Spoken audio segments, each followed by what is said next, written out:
नमस्ते, मी ओमी वैद्य आणि तुम्ही पाहत आहात माझं Maharashtra. Don't forget like and subscribe. Mumbai मोर्चाच्या नियोजनासाठी कोल्हापूर जिल्ह्यातील सकल मराठा समाजाची नुकतीच बैठक झाली.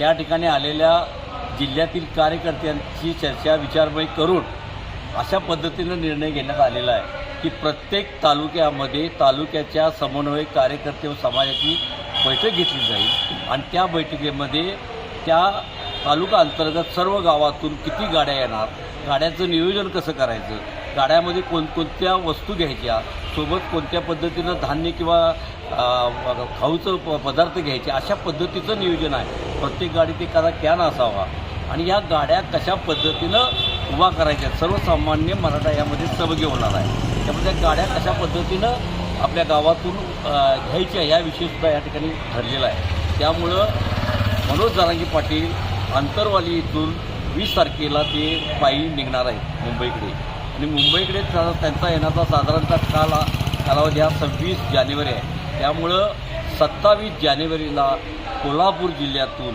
प्रचंड प्रमाणात, कारण ही शाहू नगरी आहे, इथून आरक्षण दिलं गेलं पहिल्यांदा, त्यामुळं या ठिकाणी उत्स्फूर्त आणि अद्भुत अशी शक्ती त्या ठिकाणी मुंबईमध्ये अवतरणार आहे आणि महाराष्ट्राची ताकद त्या ठिकाणी दिसणार.